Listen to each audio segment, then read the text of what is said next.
As he documents the role of Hillary Clinton's campaign in generating false allegations of Trump-Russia collusion, Special Counsel John Durham has also previewed a challenge to the FBI's claims about how and why its counterintelligence investigation of the Trump campaign began. At stake is the completeness of the official reckoning within the U.S. government over the Russiagate scandal, and whether there will be an accounting commensurate with the offense, the abuse of the nation's highest law enforcement and intelligence powers to damage an opposition presidential candidate turned president at the behest of his opponent from the governing party he defeated. The drama is playing out against the clashing approaches of the two Justice Department officials tasked with scrutinizing the Russia probe's origins and unearthing any misconduct. Durham, the Sphinx-like prosecutor with a reputation for toughness whose work continues, and Michael Horowitz, the Department of Justice Inspector General, whose December 2019 report faulted the FBI's handling of the Russia probe, but nonetheless concluded that it was launched in good faith. The Bureau's defenders point to Horowitz's report to argue that the FBI's Trump-Russia conspiracy investigation, codenamed Crossfire Hurricane, is untainted despite its extensive use of the discredited Clinton-funded Steele dossier. Though highly critical of the Bureau's use of Christopher Steele's reports, Horowitz concluded that they played no role in the Crossfire Hurricane opening, which he said had met the department's low threshold for opening an investigation. But Durham has made plain his dissent. In response to Horowitz's report, the special counsel announced that his office had advised the Inspector General that we do not agree with some of the report's conclusions as to predication and how the FBI case was opened. Durham stressed that, unlike Horowitz, his investigation is not limited to developing information from within component parts of the Justice Department and has instead obtained information from other persons and entities, both in the U.S. and outside of the U.S. Durham's office has not described the specific basis for its disagreement. But the Crossfire Hurricane advocate's defense has a big problem: copious countervailing evidence in the public record, including in Horowitz's own report. A considerable paper trail points to Steele's political opposition research playing a greater role in the probe than the FBI has acknowledged. Numerous officials received Steele's allegations, some meeting with the ex-British intelligence officer himself, and discussed sending them up the FBI chain weeks before July 31, 2016. The Horowitz-endorsed date when the Bureau claims it opened the Russia-Trump collusion investigation. These encounters call into question the FBI's claim that Steele played no role in triggering Crossfire Hurricane, and that its team only received the dossier weeks after their colleagues, on September 19. The FBI's own records belie its claims that it decided to launch the Russia probe not because of the dossier, but instead on a vague tip recounting a London barroom conversation with a low-level Trump campaign volunteer, George Papadopoulos. Australian diplomat Alexander Downer's tip, recorded in Bureau records, was that Papadopoulos had merely suggested that Russia had made an unspecified suggestion of Russian help, a thin basis upon which to investigate an entire presidential campaign. Upon officially opening Crossfire Hurricane on July 31, FBI officials immediately took investigative steps that mirrored the claims in the Steele dossier, even though they were supposedly unaware of it. In August, the FBI team opened probes of Trump campaign figures Carter Page, Michael Flynn, and Paul Manafort, all of whom are mentioned in the dossier, based on predicates that are just as flimsy as the Downer-Papadopoulos pretext. The FBI's claim that Steele played no role in sparking the Trump-Russia probe is further called into question by top Bureau officials' previous false claims about the investigation, including Steele's role. They not only lied to the public and Congress, but to the Foreign Intelligence Surveillance Court. Definitely of interest to the counterintelligence folks. Durham's November indictment of Igor Danchenko, Steele's main source, was the final nail in the coffin for the Clinton-funded dossier. But to sympathetic media amplifiers of the FBI's Trump-Russia probe, its origins were unscathed. Horowitz's report, wrote Mother Jones reporter, and early Steele media contact, David Korn, concluded that the FBI investigation of Trump-Russia contacts had been legitimately launched, thereby proving that there was no hoax. In an article attempting to demonstrate why the discredited dossier does not undercut the Russia investigation, Charlie Savage of the New York Times said Horowitz's report established that Steele's allegations did not reach the Crossfire Hurricane team until September 19, 2016, meaning that they did not yet know about the dossier when they launched the probe on July 31. But if the Crossfire Hurricane team really did not learn of Steele until September 19, then those leading the Russiagate probe were among the few high-ranking officials in Washington intelligence circles unaware of the dossier. The first known Steele FBI contact about the dossier came on July 5, more than 3 weeks before the Trump-Russia probe officially launched. Days before, Steele, working for the Clinton campaign via the Washington-based opposition research firm Fusion GPS, contacted Michael Gaeta, the senior FBI agent he had worked with on other matters. Gaeta was then serving in Rome as a legal attaché. Steele, Gaeta recalled in congressional testimony, informed him that I have some really interesting information you need to see immediately.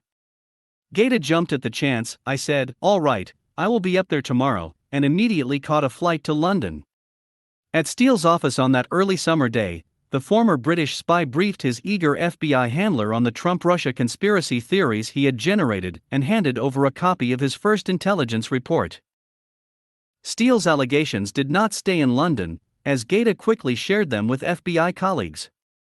"I couldn't just sweep it under the rug, couldn't discount it just on its face," he told Congress, adding that Steele was an established source. On July 12, Gaeta told a colleague in the FBI's New York field office, the then assistant special agent in charge, about Steele's allegations. According to Horowitz, the IG, who concluded that Steele played no role in the Crossfire Hurricane opening, this agent then informed his superior about the Steele allegations the same day. The Steele material, Horowitz's team was told, was seen by these FBI officials as something that needs to be handled immediately and definitely of interest to the counterintelligence folks. On July 28, at his FBI colleague's request, Michael Gaeta passed along copies of the 2 reports he had received from Steele. As Horowitz later found, the first one, dated June 20, 2016, provided by Steele to Gaeta, would later become one of 4 of Steele's reports that the FBI relied upon to support its surveillance applications for Carter Page. Steele's conspiracy theories quickly made their way up the FBI chain. According to the Inspector General's report, Gaeta heard from a colleague that high-level officials were already aware of the report's existence, including at the Executive Assistant Director (EAD) level at FBI headquarters in Washington. This occurred, Gaeta told Congress, on maybe the 1st of August, right around then, or either the 31st of July. "I was told by the Assistant Special Agent in charge, at a very high level, he goes at the EAD level at headquarters, they have the reports," Gaeta said. According to the IG report, Gaeta emailed an FBI supervisor on July 28 to report that Steele had told him that contents of 2 of his reports may already be circulating at a high level in Washington, D.C. Gaeta also discussed the Steele dossier claims with the legal attaché overseeing his work at the U.S. Embassy in Rome. The unidentified government lawyer told the Inspector General that he signed off on Gaeta's discussions with the New York field office, and also recalled having the expectation that Steele's reporting would be provided to the Counterintelligence Division (CD) at FBI headquarters within a matter of days. Before making the trip to see Steele in London, Gaeta also received the approval of Victoria Nuland, a senior Obama administration State Department official who now serves under President Biden. By her own telling, Nuland's office then received information directly from Steele in the middle of July. Steele, Nuland recalled in a 2018 interview, passed 2 to 4 pages of short points of what he was finding, and our immediate reaction to that was, "This is not in our purview. This needs to go to the FBI." Yet another senior U.S. government official also shared Steele's information with the FBI. It helped that he had a personal connection. Then senior Justice Department official Bruce Orr, whose wife Nellie worked alongside Steele at Fusion GPS, first made contact with Steele right before the former British spy's meeting with Gaeta on July 5, and then shortly after. This led to a July 30 breakfast between the Orrs and Steele at the Mayflower Hotel in Washington, D.C., one day before Crossfire Hurricane began. At this sit-down, Orr recalled to Congress, Steele claimed that he had evidence that Russian intelligence had Donald Trump over a barrel. According to Orr, "I wanted to provide the information he, Steele, had given me to the FBI.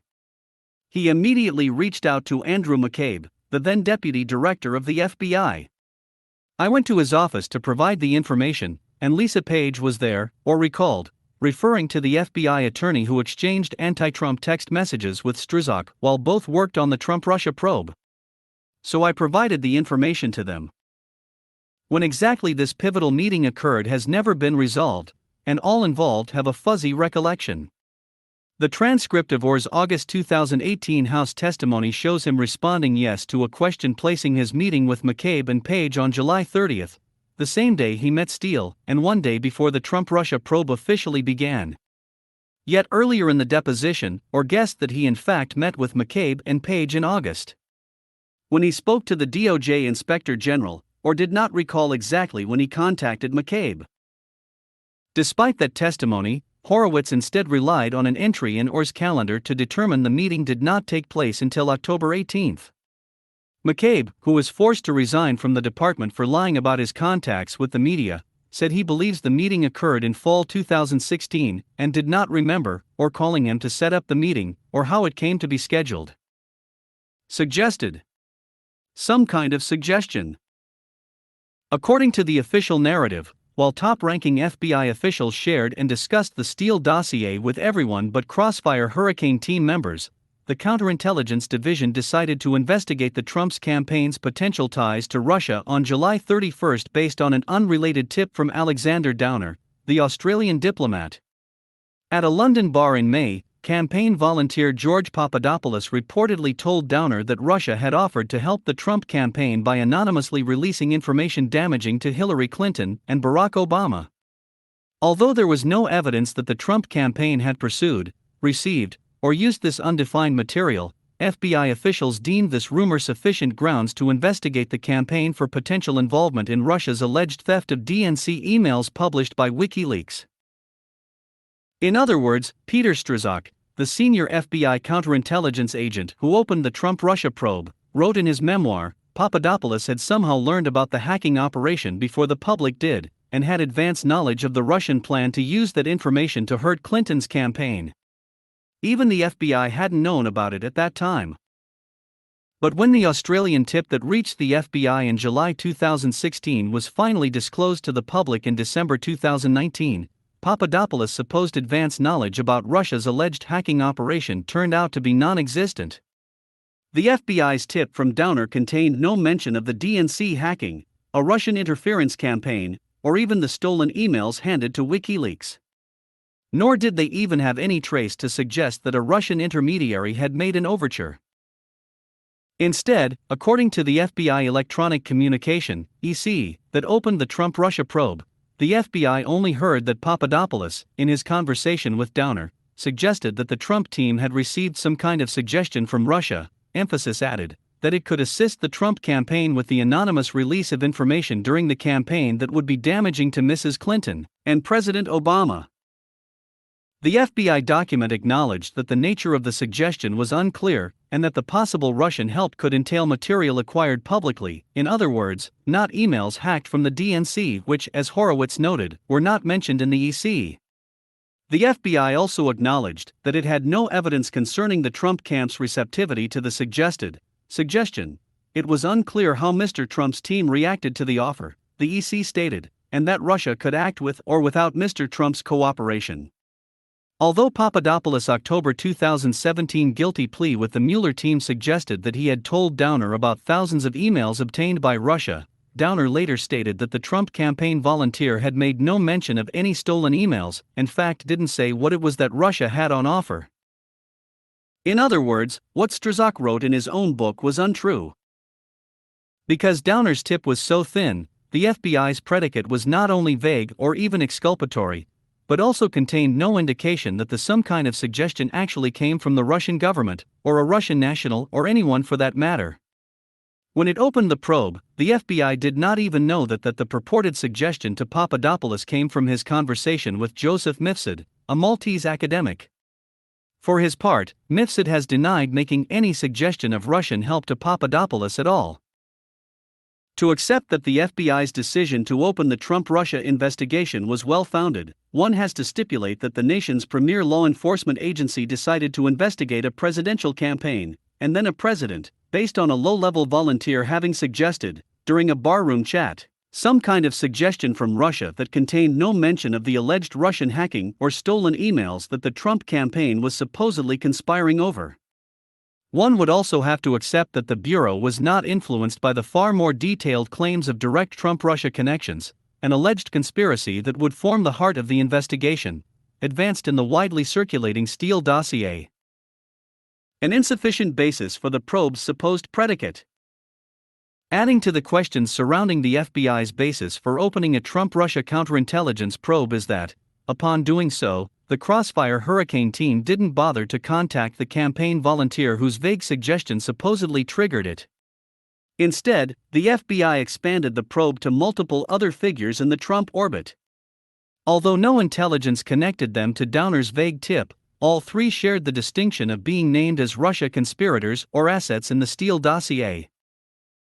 Rather than just focusing on Papadopoulos, who was never wiretapped and not even interviewed until January of 2017, the FBI quickly opened parallel probes of campaign volunteer Carter Page, campaign advisor General Michael Flynn, and then Trump campaign manager Paul Manafort. According to Horowitz, Strzok described the initial investigative objective of Crossfire Hurricane as an effort to determine which individuals associated with the Trump campaign may have been in a position to have received the alleged offer of assistance from Russia, emphasis added, that Papadopoulos had suggested. The FBI identified Page, Flynn, and Manafort as additional investigative targets, the IG found, not based on any new intelligence, but because they had ties to Russia or a history of travel to Russia. They relied on a rarely used law, the Foreign Agents Registration Act, which requires Americans representing foreign governments to disclose these relationships, as the basis for their inquiries. Lacking any evidence and admitting such in their own opening document, the team, nevertheless, proceeded to simply speculate who may have accepted the Russian offer and subsequently opened up full investigations on 4 Americans. Kevin Brock, the former FBI Assistant Director for Intelligence and Principal Deputy Director of the National Counterterrorism Center, NCTC, opined in congressional testimony in 2020. This is unconscionable and a direct abuse of FBI authorities. On Steele, a pattern of FBI factual misstatements and omissions. Although Horowitz took the FBI at its word that Steele played no role in triggering Crossfire Hurricane, he did so after documenting multiple instances of FBI lies, including about Steele's role in the probe. When the FBI used the Steele dossier to seek surveillance warrants on Trump campaign volunteer Carter Page, the Bureau made 17 factual misstatements and omissions to the FISA court, Inspector General Horowitz found in his December 2019 report. These abuses included embellishing Steele's established reliability as an FBI source, omitting information that undermined the credibility of Steele's main source, Igor Danchenko, and the fanciful claims he told Steele about prostitutes and billion-dollar bribes, concealing that Steele was a source for a Yahoo News article that the FBI also cited as source material, omitting that both Page and Papadopoulos had made exonerating statements to FBI informants, and, most notably, omitting that the Clinton campaign was paying for Steele's services. The FISA court concurred with Horowitz, invalidating 2 of the 4-page surveillance warrants on the basis of the FBI's material misstatements. When the FBI briefed the Senate Intelligence Committee on its use of the Steele dossier in 2018, it told similar falsehoods while presenting the Clinton contractor as credible. According to the FBI's prepared talking points, the Senate was erroneously told that Steele's main source Danchenko did not cite any significant concerns with the way his reporting was characterized in the dossier. Danchenko, the FBI additionally claimed, also maintains trusted relationships with individuals who are capable of reporting on the material he collected for Steele. The FBI also said that its discussions with Danchenko confirmed that the dossier was not fabricated by Steele. But the FBI concealed, just as it did with the FISA court, that Danchenko had in fact told its agents that corroboration for the dossier's claim was zero, that he has no idea where claims sourced to him came from, and that the Russia-Trump rumors he passed along to Steele came from word of mouth and hearsay in conversation that he had with friends over beers that should be taken with a grain of salt. When the FBI's deceptive reliance on Steele was brought to light in a memo from then House Intelligence Chairman Representative Devin Nunes in early 2018, the FBI fought to prevent its release. Moreover, the FBI resorted to more deception. In an explosive January 31 statement aimed at thwarting the Nunes memo's release, the FBI claimed that it had grave concerns about material omissions of fact that fundamentally impact the memo's accuracy.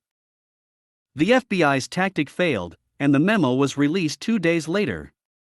When the first of the FBI's Carter Page warrants was declassified in July 2018, it showed that the only material omissions of fact were made by the FBI. The FBI told the Foreign Intelligence Surveillance Court that it believes that Russia's efforts are being coordinated with Page and perhaps other individuals associated with the Trump campaign. Its source for this belief was Steele, whom it described as source number one and credible, all while omitting that the Clinton campaign was footing the bill. In addition, unidentified intelligence and law enforcement officials went out of their way to bolster Steele's image via anonymous leaks to credulous news outlets. U.S. investigators corroborate some aspects of the Russia dossier, a CNN headline proclaimed in February 2017, weeks after the dossier's publication. The FBI is continuing to chase down stuff from the dossier, and, at its core, a lot of it is bearing out, an unidentified intelligence official told The New Yorker later that month. The FBI's faith in Steele extended to sharing classified information with him. According to Horowitz, at an October 2016 meeting in Rome, FBI agents gave Steele a general overview of Crossfire Hurricane, including its then-secret probes of Manafort, Page, Flynn, and Papadopoulos. The FBI was so eager to enlist Steele that it offered to pay him $15,000 just for attending the Rome meeting and a significantly greater amount if he could collect more information.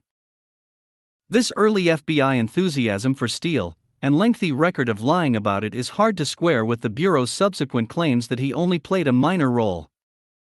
Durham's descent could become a political flashpoint. Despite uncovering FBI deceptions, Horowitz acknowledged that he was relying largely on the word of the officials he was investigating.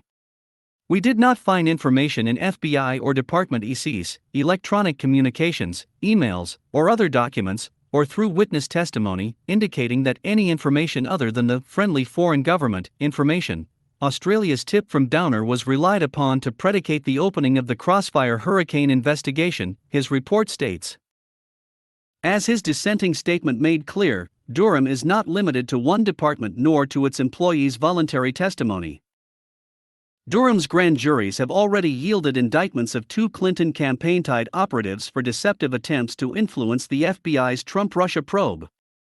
That Horowitz has already uncovered so many inconsistencies in the FBI's account, and that Durham has gone out of his way to question the FBI predication that Horowitz accepted, suggests that the Steele dossier and the Alpha Bank back-channel story are far from the only fraudulent Trump-Russia activity in Durham's sights. If Durham does unearth additional evidence that the FBI did not launch the Trump-Russia probe in the way that it claims, then that would be yet another devastating revelation for a bureau that has already been caught relying on Clinton-funded disinformation and lying about it. Given how hard the FBI and Democratic Party allies have fought to shield this conduct from scrutiny, Durham's probe could become a major political flashpoint as his probe reaches its final months and hones in on its final targets.